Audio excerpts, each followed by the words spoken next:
I went back and took a look at the original TInyHawk Freestyle video that I made, and I was surprised to find that there were over 60,000 views on that video. I just wanted to compare the old one to the new one, but now it makes sense why we have a new one, because this is must have been a really, really popular quad. I don't see the sales figures, so I don't know how popular it is. But I'm thankful to see a second version of it because they have actually improved it quite a bit. So I'll give you a summary later, but let's go over the quad real quick. It is very similar. The frame is very, very similar. They have this new carbon plate on the side of the camera, which is really nice. It does lend a lot of protection to the camera itself. And the camera is the Runcam Nano 2, I believe. And I commend them for being able to squeeze a Runcam Nano 2 in this very short standoff height.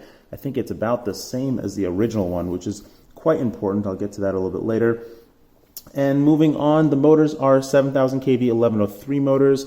The mounting pattern of the motors is unfortunately unique to Emax and unique to this particular quad, but they do seem to have ball bearings in there, and they are very smooth running motors. The quad does not fit 3-inch props. It only fits 2.5-inch props. Comes with these Avan Rush props, so I'll talk about the performance in a second as well. The control board in there is pretty significantly upgraded, finally. The VTX is finally functioning 100%.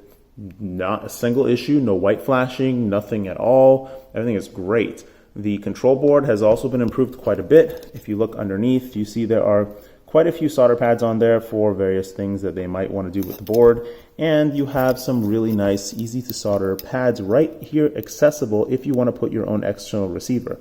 The receiver on this thing has been improved as well. Unfortunately, the reception is still not that great, but that's to be expected of an SPI receiver. If you use the Beta FPV Lite 2 radio, then you do get a significant boost in range, and that is what I would recommend with this, just because you get such great range with it. Now, bless their hearts, they still include this PH2x2 connector, which is in a series configuration this time, which was last time as well. So you can run two 1S batteries, and you can still charge them on their included charger, which is curious, but I would strongly recommend to just lob that thing off, put an XT30 on there, use specifically GNB 450 milliamp XT30 pack, 2S pack, and you're going to get significantly better performance out of this thing than using this PH2 connector. And I know that they intended that to happen as well. Anybody that has been doing this a while will have no problem cutting that thing off and putting the XT30 on there, and I would strongly, strongly recommend it. Overall, I think it's a great quad. They did a great job of updating it, improving it. A little bit of a hit, I would say. This is maybe what the original TInyHawk Freestyle should have been. Everything fixed, everything improved, proper camera, everything is working right. But it's not. But finally, we have it. And yeah, overall, kudos to them. They've done a great job improving it. If you're looking for this style of quad, this is the best ready-to-fly quad of this status, this style that I have seen and used, and I really commend them for being able to put this together so nicely, and it does work. Now, I was a little bit dumb, and I was flying mine around wet grass, really wet grass, and I crashed in the wet grass, and so my ESC's burnt, or at least one or two of them burnt, and mine no longer works. It doesn't even power on anymore. VTX works fine, which is impressive because Emax has had issues with VTXs in the past, but the VTX works great on this one, and it's 200 milliwatt this time too, so it's just like a real good VTX finally. But yeah, mine unfortunately has stopped working. I did fly it more than enough to know its performance and be able to speak of its performance.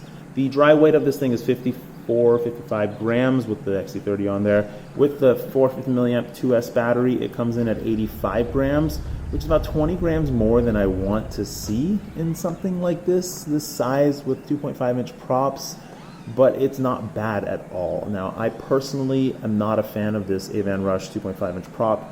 However, that doesn't mean it's a bad prop, and I actually I know it's a favorite of the community because it does have surprisingly nice performance, and it is surprisingly efficient for what it is. I'm just not a fan of its power profile and how it actually puts down the power and just generally how it works. But the one best thing about this prop and this quad is that this is not to be taken lightly. This might sound stupid, but it's really not to be taken lightly. This is the single quietest quad per unit of performance that I have ever flown. it's right there with my 3-inch baby tooth, the 1S 3-inch baby tooth. It's just right there. The noise profile from this thing and that 1S thing are just about the same. One thing that I'm going to talk about now is the actual performance of this and the performance of 2.5-inch props and 3-inch props, and basically just what you get with a little bit more prop on a quad. So if you look, if you chart a scale or a graph comparing the prop diameter to the overall surface area that all 4 props provide, when you start going from 2-inch to 3-inch, the proportion of disc area that you get for the prop size starts to skyrocket, starts going up real quick. And so that's why I've kind of pushed towards 3-inch and kind of just stuck to 3-inch, because it's so much more versatile having that extra prop bit on there, because you just get so much more disc area to work with. And this is akin to kind of control surfaces on planes. If you do planes, having a lot of control surfaces is going to give you more control, more everything.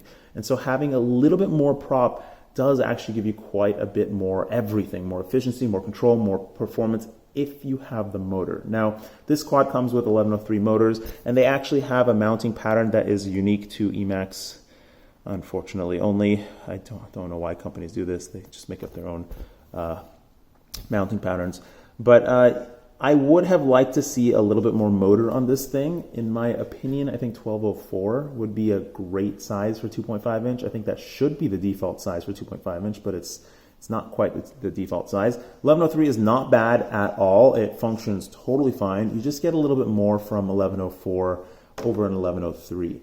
Now, moving up to 3-inch, 1104 is obviously great for a 3-inch as well. However, I would also add a little bit more motor, and I would have loved to see this thing have room for 3-inch props at least, because the 3-inch, I didn't bring him here to show, but the 3-inch props just barely kind of start cutting off the edge here, and if they made the thing just a couple millimeters bigger on the arms, it would fit 3-inch props, and it'd be really nice to have the option at least to run 3-inch props, just because, why not? But overall, this is totally fine. I'm basically changing the quad, so take what I'm saying with a grain of salt at this point, because what I'm saying is a totally different quad. It's just based on my experience and what I've learned and what I've worked on, these are the changes that I would personally make. However, this thing is awesome the way it is. It doesn't need any changes, and they've done a great job putting it together. Another thing I would point out is that the battery on this thing does mount on the top, and that is quite interesting, and a lot of people prefer battery. I prefer battery mounts on top. The problem is that on micros, the weight distribution is one of the most important things about the quad, because it just doesn't have a lot of power to throw the weight around. And so if you have the weight as focused as possible, then you will have better performance, because the quad will not have to expend so much energy just trying to maintain its attitude in the air. So having this battery on top versus having it underneath, if you look at the weight distribution on the vertical axis, having it underneath, you got the motors pretty close to the level of the battery, and the stuff up here really doesn't weigh all that much, but the control board is probably the next highest weight thing, and that's also pretty close to the battery. When you have it on top here, it's just a little bit more spaced out, and that does actually make a difference to the performance, and that's why I've gone with battery underneath on my personal designs. Again, I'm just explaining my personal experience, my personal designs. It doesn't mean this is bad. It's actually a great quad. I'm just explaining what I would personally prefer. Lastly, the overall weight of something in this 2S category, I personally, again, prefer closer to 60 to 70 grams rather than this 85 gram all-up weight. It's about 55 grams dry, 85 grams all-up weight with a 2S 450 milliamp. And that's fine for this. It performs great. It's not really designed to be a speed demon or, perfect everything. I have now effectively disrespected Emax to the max by pretty much changing everything about the quad if I was to make it the way I would make it, which is why I make the things that I do. But again, this is a really great quad if you're looking for a ready-to-fly thing like this 2S, quiet, pretty good performance, overall nice, overall performing quad. This is great. They did a great job on this quad. I think it's a staple in the industry, and I think it's not going to be forgotten too quickly. The previous one, I was surprised to hear, but I've heard of a couple people breaking arms. I mean, these things are not weak. They're actually quite strong. So I was quite impressed when some people told me that they have actually broken the arms on their TInyHawk Freestyle. But the replacement frames aren't expensive, and it's not really difficult to replace this thing, so that's not really an issue. That's it. Take care, floss your teeth. Bye.